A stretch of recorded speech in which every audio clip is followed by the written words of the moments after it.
ชี้ทางบรรเทาทุกข์และชี้สุข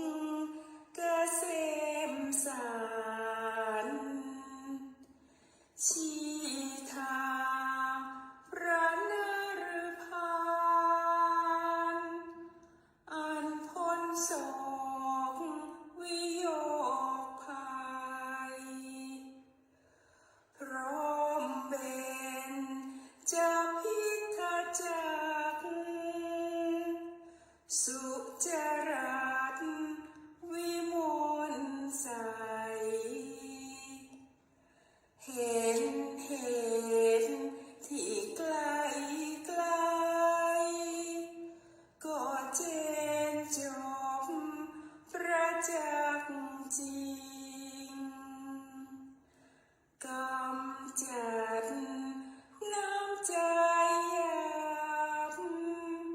สันดานบาปแห่งชายหญิงสัตว์โลกได้พึงพิงมาละบาปบำเพ็ญบุญข้าขอประนอบน้อมเสียรักเปล่าบังคมคุณสัมพุทธการุณยภาพนั้นนิรันดร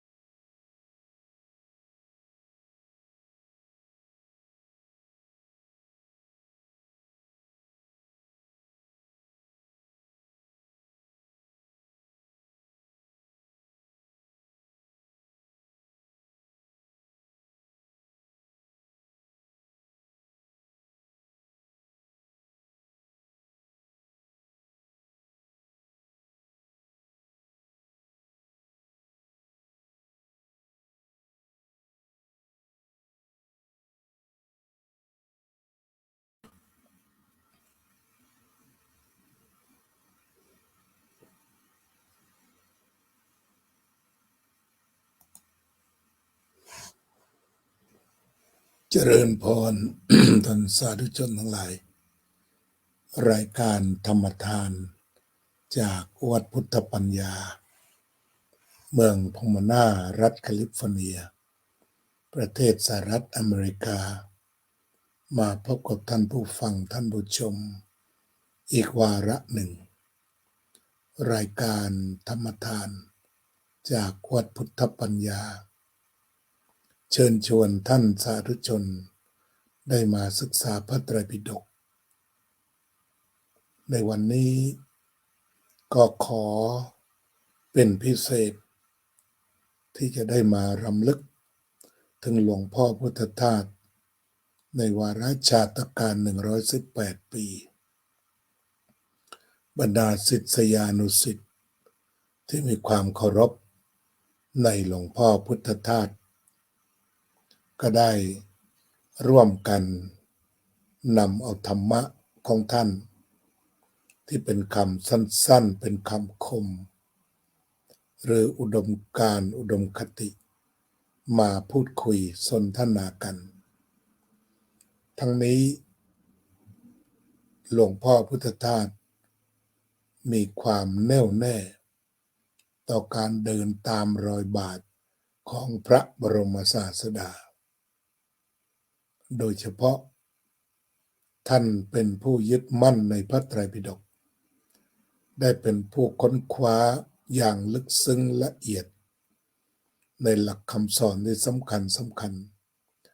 จนนำมาบรรยายเป็นหนังสือปกดำจำนวนมหาศาลฝากฝังไว้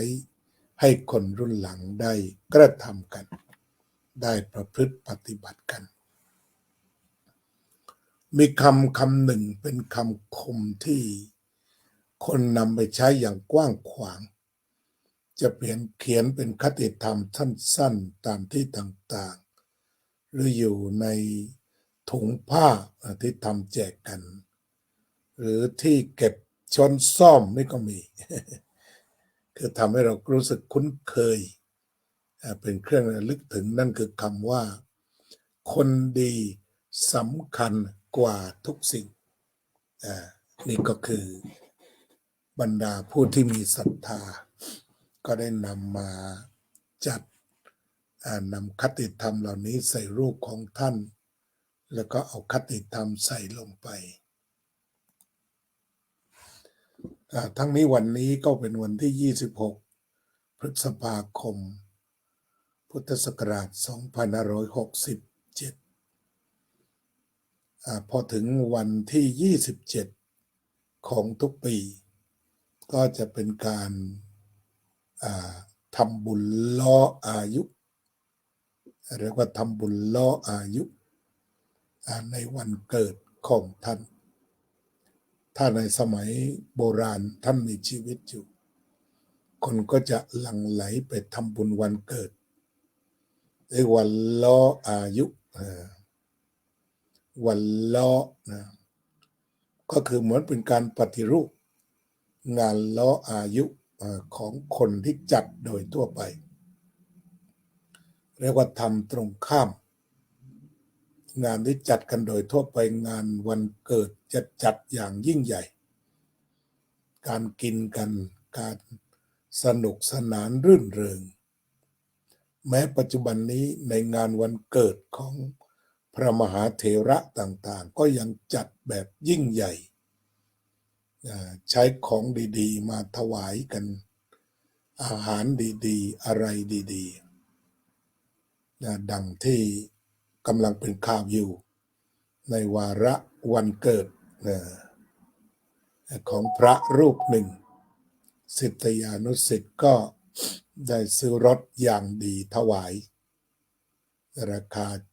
7 ล้านกว่าก็เป็นดังที่เป็นข่าวที่คุยกันถึงความเหมาะความไม่เหมาะแล้วก็ยังอภิปรายกันทั้งคนวิจารณ์แล้วก็ผู้ตอบก็กว้างขวางทีเดียวสำหรับงานวันเกิดหลวงพ่อพุทธทาสท่านเรียกว่างานล้ออายุก็ได้อ่านเรื่องงานล้ออายุที่มีศิษยานุศิษย์นำมาโพสต์เอาไว้ว่าท่านเริ่มใช้คำนี้เมื่ออายุ60 ปีประมาณปี2509ต่อมาอยู่ป.2 ท่านก็ได้ใช้คำนี้ต่อมาเข้าใจได้คือทำล้อ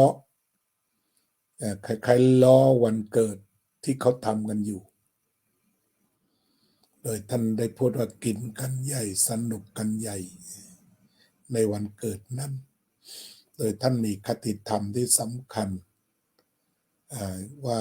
ในวันเกิดนั้นถ้าเป็นการคลอดแบบโบราณแม่นี่เจ็บปวดที่สุด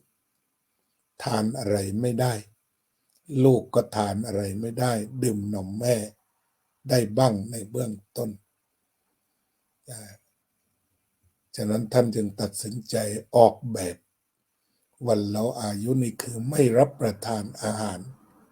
แต่จะทำงานทั้งวันในบรรดาผู้ที่ติดตามหลวงพ่อพุทธทาสก็จะไปฟังธรรมแบบอิ่มคือท่านจะแสดงธรรมถึง3 รอบต่อวันพูดว่าเป็นกันเทศกันเช้ากันบ่ายแล้วก็กันค่ำแต่ละเรื่องนี่พูดถึง3 ชั่วโมงบางครั้งหลวงพ่อพุทธทาสเป็นการพูดธรรมะชนิดทะลุทะลวงให้เกิดความเข้าใจใช้เวลานั้นในบางท่านจึงได้บอกกันตรงๆว่าศึกษาธรรมหลวงพ่อทาสไม่รู้เรื่องถึงขั้นนั้นแต่ในความเป็นจริงแล้วถ้าตามกันดีๆนานๆติดตามกันมาดีๆแล้วก็กลั่นเอาที่เรารู้เรื่อง ที่ไม่รู้เรื่องก็มียากๆก็มีแต่กลั่นเอาเฉพาะที่รู้เรื่องก็มี เช่นถ้าเราจับทางให้ถูกก็จับที่ตาหูจมูกลิ้นกายใจอันนี้รู้เรื่อง ท่านใช้คำว่าการศึกษาที่เป็นคู่อายตนะภายในอายตนะภายนอกตาหูจมูกลิ้นกายใจรูปเสียงกลิ่นรสผลทพะธรรมารมณ์ อันนี้ก็คือเรื่องที่เรียกว่าเป็นเรื่องที่อยู่ใกล้ตัวสุด มีหลายๆคำที่เป็นคำที่ท่านนำมาจากภาษาบาลีที่เราเรียกว่ายากชาวพุทธส่วนหนึ่งก็คือไม่เอาแล้วแต่ได้ยินภาษาบาลีแล้วก็ไม่เอาแล้วหลวงพ่อได้ใช้คำเหล่านี้สื่อแบบตรงเราอาจจะไม่ต้องพูดบาลีเลยก็ได้เช่นท่านบอกว่าเป้าหมายของการเจริญสติปัฏฐานสี่ก็คือการละความชอบชังแค่นี้ความชอบชังนั้นขบกัดมนุษย์อยู่ทุกเมื่อเชื่อวันถ้าไม่เข้าใจอันนี้ตรงตามพระพุทธพจน์ไม่มีผิดเพี้ยนเลยตรงดิ่งเป็นพุทธทาส ก็คือซื่อตรงต่อพระพุทธเจ้าจริงการปฏิบัติสติปัฏฐานสี่จุดหมายก็คือว่าเพื่อละอภิชฌาโทมนัสวินัยยะโลเกอภิชฌาโทมนัสสังบาลีที่ถ้าเป็นไทยๆก็เพื่อละความชอบชังอยู่เหนือความชอบชังประเด็นที่จับก็จับตรงนั้นเลยคือท่านแสดงไว้อย่างดีละความชอบชังอยู่เหนือความชอบชังอันนี้ก็ได้เพราะนั้นการศึกษาที่หลวงพ่อพุทธท่านทำไว้ก็โยงกันกับพระพุทธศาสนาทุกคำที่ไม่มีความผิดเพี้ยนแต่ประการใดก็ถือว่าเป็นต้นแบบประการหนึ่งของผู้ที่อยากเข้ามาศึกษาธรรมะอาจจะไปคว้าพระไตรปิฎกลำบากแต่ถ้ามาหางานของหลวงพ่อพุทธทาสก็จะมีงานย่อยๆที่นำไปใช้งานได้คือการที่ท่านจะพูดมาแต่ละคำมันรวมไว้หมดอย่างเช่นท่านบอกว่าการทำงานคือการปฏิบัติธรรมท่านพูดคำนี้นะการปฏิบัติธรรมทีนี้ถ้าเราดูง่ายๆการปฏิบัติธรรมคือเอาธรรมะมาปฏิบัติในการทำงานแต่ละอย่างนึงต้องมีธรรมะทั้งหมดเช่นจะหุงข้าวสักหม้อหนึ่งก็ต้องมีธรรมะครบอิทธิบาทครบฉันทะมีความพอใจที่จะหุงข้าววิริยะก็ต้องใช้เวลาหน่อยจิตตะเอาใจฝักใฝ่วิมังสาไตรตรอง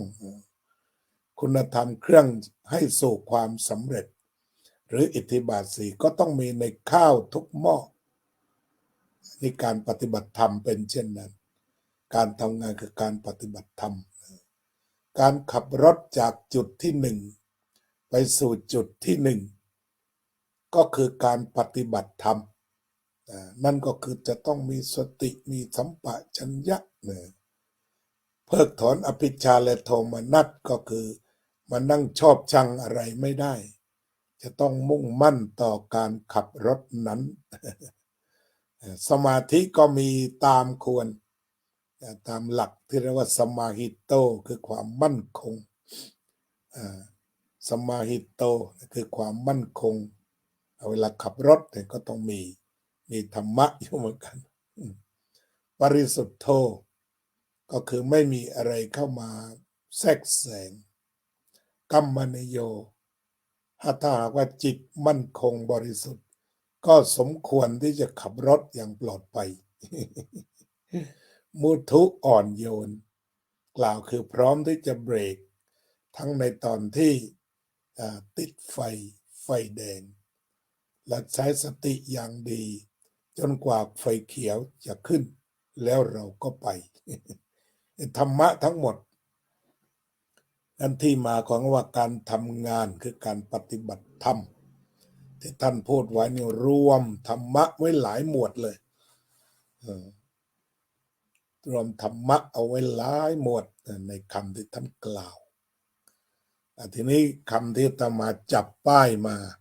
บรรดาสาธุสิษย์ก็ทำเผยแพร่เราก็นำมาเผยแพร่ต่อคนดีสำคัญกว่าทุกสิ่ง ในทางสังคมบางทีคนก็อภิปรายกันมากว่าคนดีคืออะไรทำไมต้องเป็นคนดีด้วยคนดีของใคร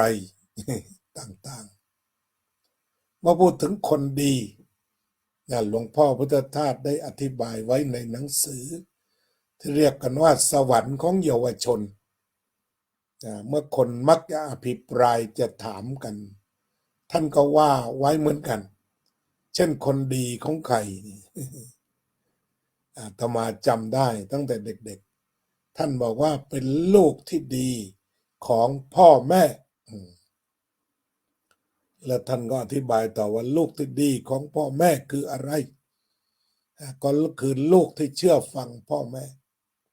ตามคติธรรมของพระพุทธองค์ที่ว่าบรรดาบุตรทั้งหลายบุตรที่เพื่อฟังพ่อแม่เป็นผู้ประเสริฐที่สุดหรือท่านก็เอาคติธรรมมาจากพระพุทธศาสนาอาจจะว่าลูกที่ดีของพ่อแม่ก็คือลูกที่นำพ่อแม่ขึ้นสวรรค์คือสบายอกสบายใจปลื้มอกปลื้มใจในการที่มีลูกไม่ทำให้พ่อแม่ตกนรกคือความร้อนอกร้อนใจนั่นคือลูกที่ดีของพ่อแม่ทีนี้ถ้าเชื่อฟังพ่อแม่มีความปรารถนาดีชีวิตของลูกก็จะมีความเจริญรุ่งเรืองเป็นลูกที่ดีของพ่อแม่เป็นลูกที่เชื่อฟังเป็นลูกที่ทำให้พ่อแม่ชื่นใจอยู่เสมอนี่เราก็พบจำนวนมากที่สังคมอยู่ได้นั่นแหละโดยเพราะสังคมปัจจุบันที่ทุกอย่างเปลี่ยนแปลงมากขึ้นแต่พ่อแม่ก็ต้องอาศัยลูกเมื่อยามชราเราก็มีลูกที่ดีของพ่อแม่หรือดีตามหลักในที่6ลูกจะต้องปฏิบัติหน้าที่อีกการทำหน้าที่คือการปฏิบัติธรรมนั่นก็คือท่านเลี้ยงมาแล้วเลี้ยงท่านตอบทำกิจของท่านดำรงวงตระกูลปฏิบัติตนเป็นคนควรรับมรดกเมื่อท่านล่วงลับไปแล้วอุทิศส่วนกุศลให้นี่เป็นคนดีตั้งแต่เล็กแหละแต่ว่าจับความไว้ว่าไม่ทำให้พ่อแม่ทุกข์ใจลงนรกหรือน้ำตาตกนี่ท่านรวมไว้อย่างดีนี่คนดีของแม่คนดีของพ่อลูกที่ดีของพ่อแม่สิทธิ์ที่ดีของครูท่านก็ก้าวออกมาจากบ้านก็มาดูสิทธิ์ที่ดีของครูอีกก็มีทั้งความเคารพทั้งเชื่อฟังคุณครูทั้งการช่วยการงานของคุณครูดีอันนี้ก็เป็นสิทธิ์ที่ดีของครูที่สำคัญการเชื่อฟังเคารพเป็นสิ่งสำคัญเพราะทำให้การศึกษานั้นดำเนินไปอย่างดีที่สุดเคยมีรองศาสตราจารย์ท่านหนึ่งที่เขานำมาออกรายการเจาะใจเป็นคนที่อยู่กับแม่แบบยากจนที่สุดเก็บขยะขายกันเรียกว่าเห็นลู่ทางเก็บขยะขายเรียนหนังสือแม่เก็บขยะที่ขายได้ทุกอย่างส่งลูกเรียนที่คติของลูกก็คือว่าเห็นแม่เหนื่อยมากทำไมเรียนเก่งเห็นแม่เหนื่อยมากเห็นแม่เหนื่อยมากก็เลยตั้งปณิธานว่าจะต้อง ให้แม่สบายให้ได้นี่ตั้งใจไว้ถูกฉะนั้นก็แม่เก็บขยะไม่เคยอายไปเก็บกับแม่มีขวดพลาสติกมีอะไรต่างๆเราจะต้องตื่นแต่เช้าเพราะสายเดี๋ยวเทศบาลจะมาเอาไปซะหมดอะไรทำนองนี้ก็มีเทคนิคของเขาแล้วก็บอกว่าตั้งแต่ปณิธานว่าแม่ต้องสบายนั่งหน้าก็เป็นสิทธิดีของครูคือถ้าตั้งจิตไว้ถูกพอตั้งจิตว่าแม่ต้องสบายวันหนึ่งข้างหน้าแล้วก็ในที่สุดก็เป็นนักเรียนแถวหน้าคือไม่สนใจใครทั้งสิ้นแล้วทุกบทเรียนจะต้องทำให้เสร็จที่โรงเรียนเก็บไว้มากที่สุดมากลับบ้านก็จะช่วยพ่อแม่ทำงานครั้นมีงานจ้างตรงไหนก็ไปทุกแห่งไปทำงานรับจ้างตรงนั้น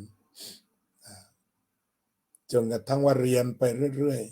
ๆนี่เด็กมันเป็นมงคลนะพอเป็นสิทธิ์ที่ดีของครูว่าจะเก็บไม่ให้หลุดเลย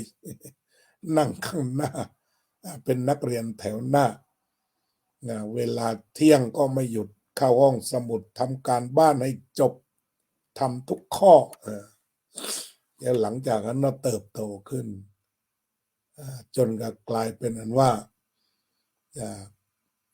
แม่นะก็ช่วยส่งไปถึงชั้นปวสเดือนละ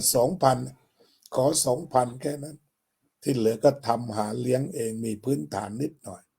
แม่ก็สู้แม่ก็ตั้งใจดีเกิดมาจนการศึกษาเท่านั้น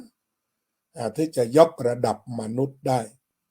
แต่ว่าลูกเป็นคนดีซะแล้วนะอย่างในเรื่องนี้นี่เป็นรายการเจาะใจนะที่ว่าด็อกเตอร์จากกองขยะนี่แหละนั้นเป็นรองศาสตราจารย์และเติบโตเร็วยังหนุ่มเก่งมากทีนี้ก็จากนั้นก็ปริญญาตรีโทเอกสอบชิงทุนได้หมดก็จบป.เอกด้านวิศวะจากญี่ปุ่นวันสำคัญก็คือพาแม่ไปเที่ยวประเทศญี่ปุ่นเพราะเห็นว่าหลายสิ่งเป็นเรื่องดีแม่ต้องได้มาเห็นนี่เรียกว่าคนดีของแม่คนดีของใครก็คือคนดีของพ่อคนดีของแม่ที่หลวงพ่อพุทธทาสบอกว่าเป็นลูกที่ดีของพ่อแม่เป็นศิษย์ที่ดีของครูก็ดังนี้มันเป็นตัวอย่างและเราก็ยังมีตัวอย่างอีกมากมายบนพื้นฐานความรักพ่อแม่แล้วก็ไปได้ดีเพราะว่ามีจิตใจที่มีความคิดที่ถูกตั้งแต่ต้นแล้วขอบคุณมากนักเรียน21 คนเต็มห้องจะเข้ามาอีกก็ได้นี่เป็นคนดีของใครคนดีของพ่อแม่เป็นคนดีของครูทันทีที่เป็นคนดีของพ่อแม่เป็นคนดีของครูนั่งอยู่ข้างหน้าซึมซับเอาวิชาการต่างๆในชั่วโมงนั้นอย่างเต็มอันนี้ก็ถือว่าน่าจะเป็นแบบของคนที่เอาดีทางการศึกษารักพ่อรักแม่ซะก่อนต่อจากนั้นก็มาเคารพครู ตั้งใจเก็บวิชาที่ครูพรั่งพรูสอนมาใช้เวลาในโรงเรียนอย่างคุ้มค่าผลการเรียนดีก็เป็นสิทธิ์ที่ดีของครูแล้วก็สะท้อนอย่างลูกที่ดีของพ่อแม่ชื่นอกชื่นใจต่อไปเจอใครอีกล่ะที่โรงเรียนเป็นเพื่อนที่ดีของเพื่อนนี่คนดีของหลวงพ่อพุทธทาสเป็นเพื่อนที่ดีของเพื่อนไปโรงเรียนต้องเจอเพื่อนก็จะมีความรักเพื่อนมีน้ำใจต่อเพื่อน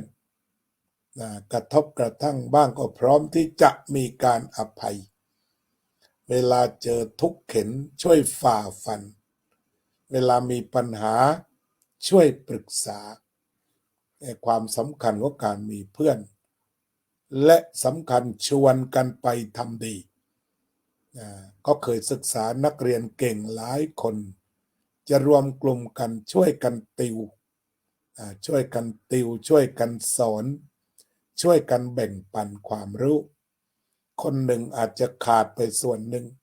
แต่อีกคนหนึ่งก็อาจจะเข้ามาเติมเต็มให้กับอีกส่วนหนึ่งนี่ก็เรียกว่าเป็นเรื่องที่มีความสำคัญ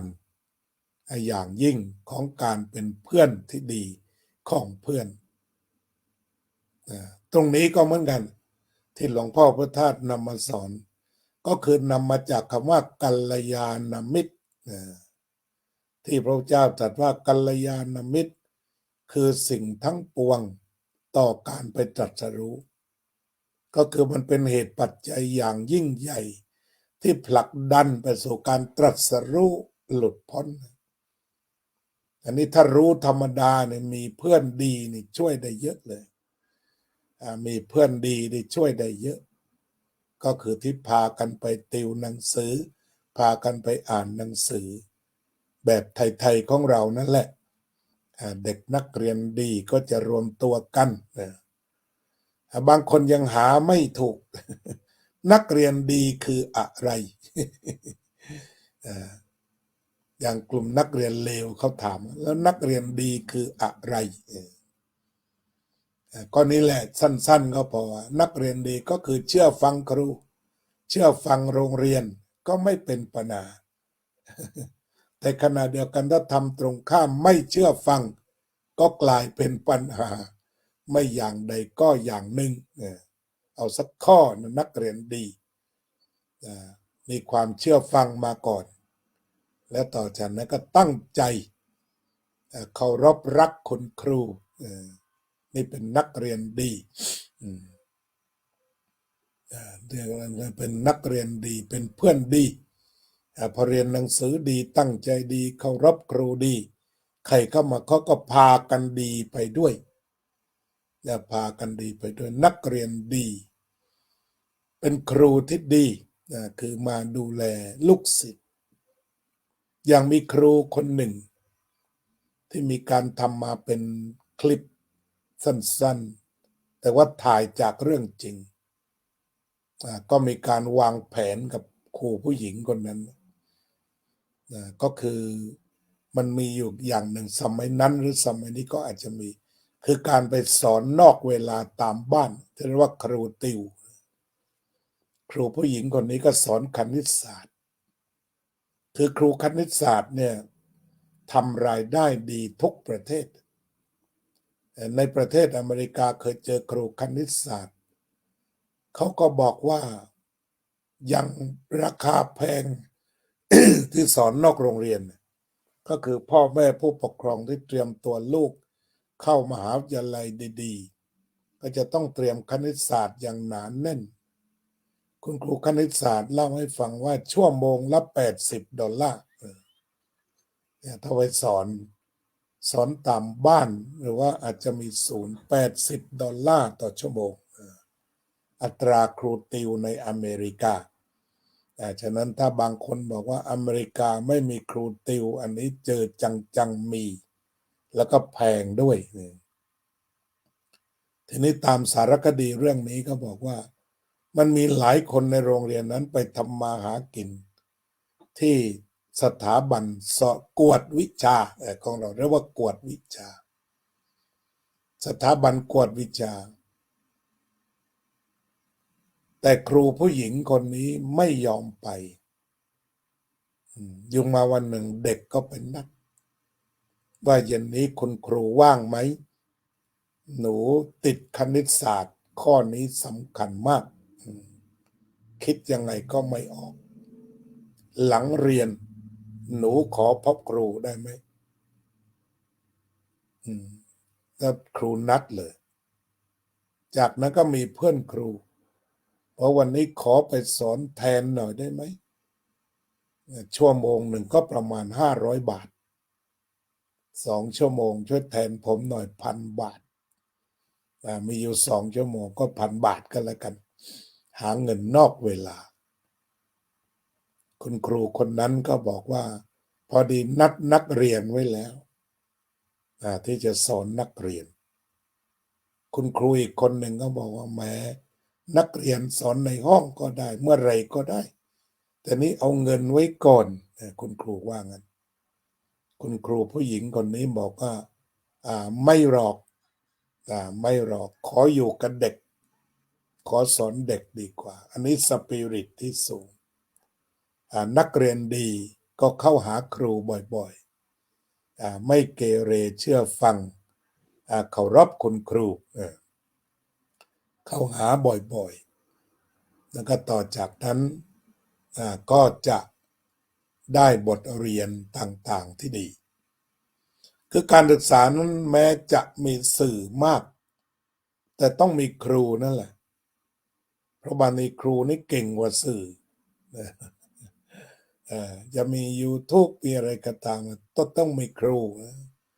ครูที่เป็นมนุษย์เนี่ยยังสำคัญอยู่แต่เพราะเป็นครูดีเป็นนักเรียนที่ดีแล้วก็ไปพบครูดีคือมีความตั้งอกตั้งใจทุ่มเท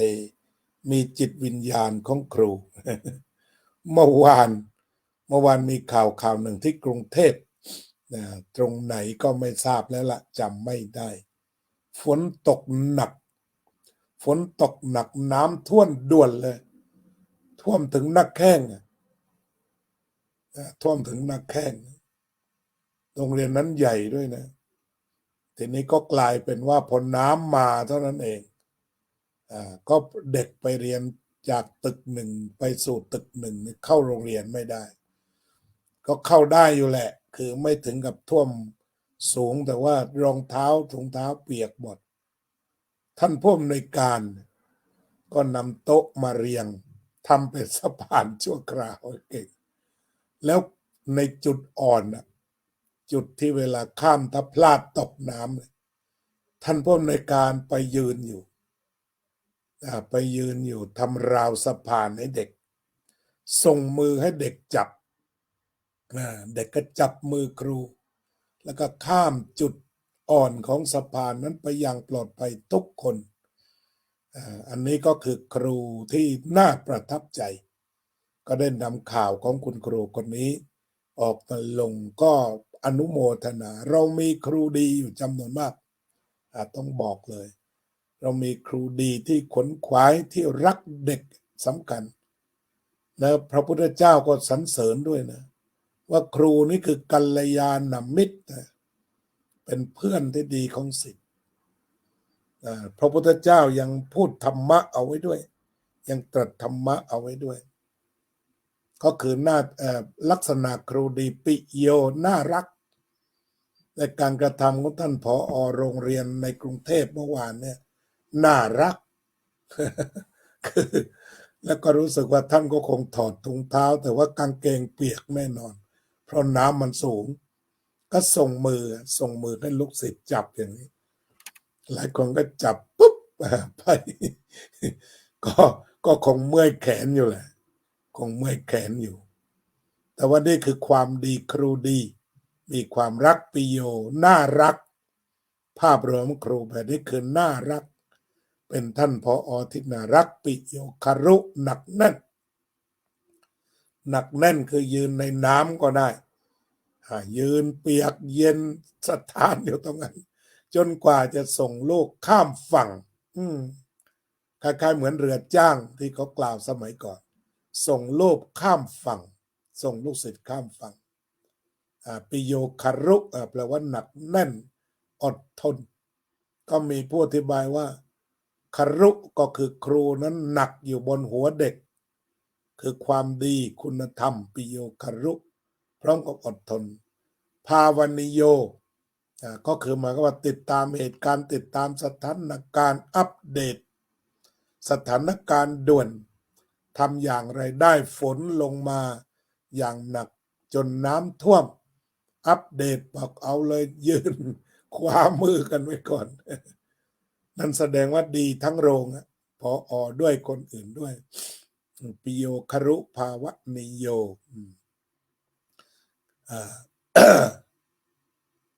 วัดตามีข้อปฏิบัติที่ดี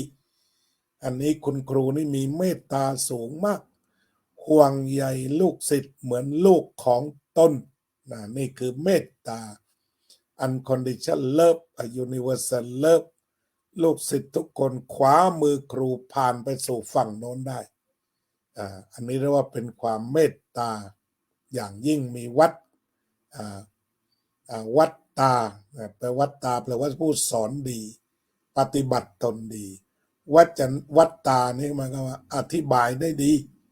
เป็นนักอธิบายเป็นนักพูดวัจนักขโมวัจนักขโมก็คืออดทนแล้วก็อดทนต่อถ้อยคำเสียดสีอดทนต่ออะไรของลูกศิษย์ที่อาจจะพึงมีคัมภีรัญจากกถังกัตตาอธิบายของยากง่ายๆโนจัจฉาฐานเนนิโยชเยไม่กระทำสิ่งชั่วก็คือทำแต่เรื่องดีนี่เอาเป็นสิทธิดีของครูแล้วก็ลูกศิษย์ก็ทำตัวให้ดีครูก็ชื่นใจเป็นเพื่อนที่ดีของเพื่อนอยู่ในตัวด้วยเพื่อนนี่สำคัญตั้งแต่โรงเรียนไปยันตรัสรู้ในเพื่อนเรามีคำที่เรียกว่ากัลยาณมิตรที่บ้านพ่อแม่ก็เป็นกัลยาณมิตรของลูกที่โรงเรียนครูก็เป็นกัลยาณมิตรนี่ก็ว่าเป็นเพื่อนที่ดีของเพื่อนต่อไปความรับผิดชอบต่อสังคมเป็นประสบนิกรที่ดีของพระมหากษัตริย์หลวงพ่อพุทธทาสได้บอกว่าพระมหากษัตริย์สำคัญเป็นหัวใจของชาติเป็นหัวใจของชาติประเทศชาติที่มีหัวใจก็คือต้องมีพระมหากษัตริย์หรือถ้าพูดภาษาสมัยใหม่ก็เป็นพลเมืองดีเป็นประสบนิกดีกับประสบนิกรที่ดีของพระมหากษัตริย์ก็สืบทอดกันมาในการเคารพรักจงรักภักดีอย่างที่มีภาพน้อง5 ขวบไปทำวันแต่ยังหัดในหลวงทั้งนี้ก็มาจากการปลูกฝังของผู้ปกครองลืมแล้วเรียกว่าย่าหรือยายแต่ว่ามีบทบาทสำคัญในการชี้เห็นคุณค่าและพระบาทสมเด็จพระเจ้าอยู่หัวก็รักเด็กวันทยาหักด้วยเนี่ยเป็นความน่ารักอีกเหมือนกันเป็นพระราชาที่น่ารักอีกเหมือนกันฉะนั้นในการปลูกฝังเป็นพลเมืองดีที่จะได้ทำประโยชน์แก่ประเทศชาติบ้านเมืองคือไม่สร้างปัญหาให้ประเทศอย่างมีเยาวชนติดยากันเยอะจะต้องปฏิญาณตนว่าไม่เกี่ยวข้องไม่แตะไม่ยุ่งไม่เกี่ยวต้องฟันธงไปอย่างนั้นเพื่อการเป็นพลเมืองดีที่จะเติบโตมามีกายดีมีจิตใจที่ดีมีกายดีคือมีพลังกายไม่ถูกทำลายได้ยาเสพติดทุกชนิดด้วยแอลกอฮอล์ทุกชนิดเว้นขาดจึงจะเป็นพลเมืองดีของชาติเป็นพลเมืองที่แข็งแกร่งไม่ใช่พลเมืองขี้ยาที่ขี้เกียจไม่ได้เป็นพลเมืองที่ติดขี้ก็คือทั้งขี้ยาขี้เกียจขี้ลักขี้ขโมยอันนี้ไม่ได้แต่พลเมืองดีก็คือมีความก็ต้องขอของหลวงพ่อปัญญาตื่นตัวว่องไวก้าวหน้านี่จะเป็นพลเมืองดีอาตมาเสริมเข้าไปรักเรียนรักรู้รอบคอบตรวจสอบขยันอดทนตื่นตัวว่องไวก้าวหน้าจริงจังระวังผีทำดีทุกลมหายใจนี่นักเรียนดีพลเมืองดีของชาติมันจะแก้ปัญหาได้นะถ้าดีนะปัญหาจบเลยแหละถ้าเรามีพลเมืองดีที่กายดีจิตดีความคิดดีทิฏฐิดีเห็นดีว่าดีเห็นของไม่ดีก็ว่าไม่ดีมีสัมมาทิฏฐิมีปัญญานี่เรียกว่าพลเมืองดีต่อไปเป็นพุทธศาสนิกชนที่ดีของพระพุทธศาสนานั่นคือเรามีพระพุทธเจ้าเป็นผู้นำฉะนั้นพระองค์นั้นมอบคำสอนเรียกว่าพระธรรมและพระสงฆ์ก็สืบทอดมาถึงยุคปัจจุบันเราจึงมีความเคารพในพระพุทธพระธรรมพระสงฆ์ งั้นชาวพุทธที่ดีก็คือผู้ที่ตั้งมั่นอยู่ในคำสอนของพระพุทธเจ้าฉะนั้นเป็นลูกที่ดีของพ่อแม่มีความกตัญญูกตเวทีนี่ก็เรียกว่าเป็นชาวพุทธที่ดีนำธรรมะมาปฏิบัติขยันอดทนก็เป็นชาวพุทธที่ดีใช้อิทธิบาทสี่ในการศึกษาเล่าเรียนและทำงานก็เรียกว่าเป็นชาวพุทธที่ดีให้การบริการด้วยสังฆวัตถุธรรมมีทานการให้เสียสละปิยวาจาพูดจาดีอัตถจริยาบำเพ็ญประโยชน์และสมานัตตาบำเพ็ญตนเป็นคนกันเองนี่ก็ถือว่าเป็นชาวพุทธที่ดีก็คือทำหน้าที่ของชาวพุทธตามธรรมะคือกลับไปทำหน้าที่ของตนนั่นแหละที่หลวงพ่อพุทธทาสบอกการทำงานคือการปฏิบัติธรรมการทำหน้าที่คือการปฏิบัติธรรมเพราะในหน้าที่มีธรรมะรวมตัวมัดรวมกันอยู่มากมายนี่เป็นชาวพุทธที่ดีฉะนั้นเป็นคนดีแบบไหนก็ดีแบบนี้ล่ะ เป็นลูกที่ดีของพ่อแม่เป็นศิษย์ที่ดีของครูเป็นเพื่อนที่ดีของเพื่อนเป็นพลเมืองดีของประเทศชาติของพระมหากษัตริย์และเป็นชาวพุทธที่ดีของพระรัตนตรัยพระพุทธพระธรรมพระสงฆ์เดินตามรอยธรรมที่พระพุทธเจ้าสั่งสอนที่พระสงฆ์ในอดีตได้วาดไว้ให้ก็ชื่อว่าเป็นชาวพุทธที่ดีเมื่อเกิดเหตุการณ์อะไรที่มันออกไปนอกธรรมที่พระพุทธเจ้าตรัสก็ถือว่ากลับมาหาธรรมเสียเหมือนเดิมมันมีคนชักจูงอะไรตามชอบใจออกนอกธรรมก็กลับมาหาธรรมก็เป็นชาวพุทธที่ดีชาวพุทธที่ดีก็ต้องมีธรรมะที่กายวาจาใจอันนี้ก็ได้นำเอาคำที่หลวงพ่อพุทธทาสท่านได้กล่าวไว้มาแบ่งปันพูดคุยสนทนาเราก็ถวายความสักการะแด่หลวงพ่อพุทธทาสกันอีกวาระหนึ่งเป็นเรื่องที่ดีหลวงพ่อพุทธทาสสอนอานาปานสติเราจะได้ปฏิบัติภาวนาอานาปานสติคือการใช้สติตามลมหายใจเข้าออกใช้พุทโธหรือตามปกติตรงๆลองปฏิบัติกันดูร่วมกันขอเชิญเป็นการอาจาริยบูชาถวายสักการะแด่หลวงพ่อพุทธทาสในวาระชาตการ118 ปีถ้าท่านยังมีชีวิตอยู่แต่ว่าท่านจากไปแต่ว่าหลักธรรมที่ท่านได้เป็นลูกศิษย์ใกล้ชิดพระพุทธเจ้าค้นคว้าไว้อย่างหนัก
สัพเพ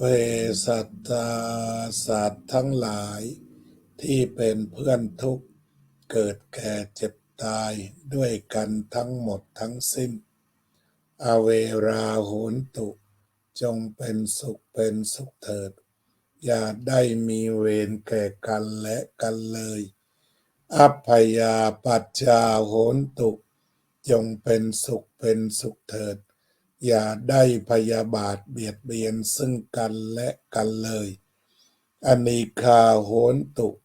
จงเป็นสุขเถิดอย่าได้มีความทุกข์กายทุกข์ใจเลยสุขีอัตตานังปาริหะรันตุจงมีความสุขกายสุขใจรักษาตนให้พ้นจากทุกภัยทั้งสิ้นเทินอภิวาทนะสีลิสะนิจจังวุธาปจายิโนจัตตารโอธรรมาวัฏันติ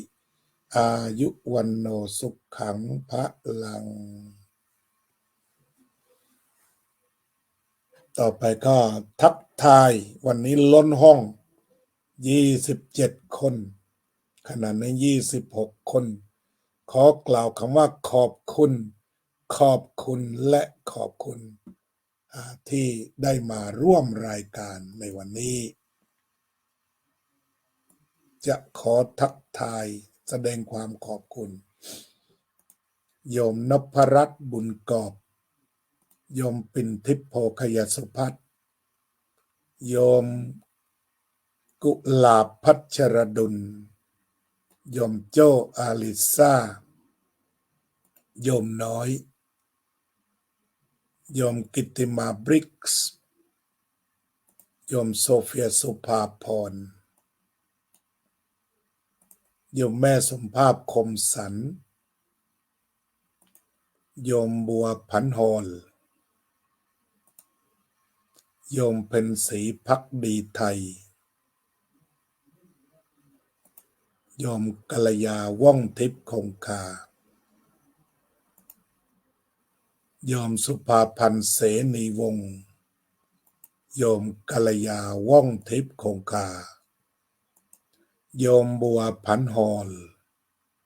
โยมพรพันธ์เบรดเล่โยมพยาวเจนพนัทโยมจีรารัตน์เกียรติสันติกุลโยมแอปเฉลิมศรีภาคพิเศษโยมสายลมเย็นหัวใจแห่งรักโยมประพันธ์วงพาณิชย์เมื่อวานขออภัยด้วยพอดีอากาศมันตกหนาวลองขยับสวดดูเสียงหายขาดก็เลยไม่ได้เข้ารายการแล้วไม่ได้บอกโยมคุณโยมประพันธ์วงพาณิชย์โทรมาจากพังงาก็พอดีกำลังอยู่ในห้องน้ำได้มาตอบภายหลังก็เป็นห่วงที่ไม่ได้ออกรายการขอบคุณในความห่วงใยและติดตามอย่างใกล้ชิดขอบคุณมากชื่นใจมากโยมสุพนิกาฉายาลักษ์โยมบัวผันหอลโยมศิวิไลโยมรมระวินจารุกุลศิลป์โยมบุญส่งรุ่งเรืองพระครูโชติธรรมบัณฑิตโยมกัลยาว่องทิพย์คงคามาในนามของ YouTube ดีมากช่วยกันดู YouTube โยมศิวิไล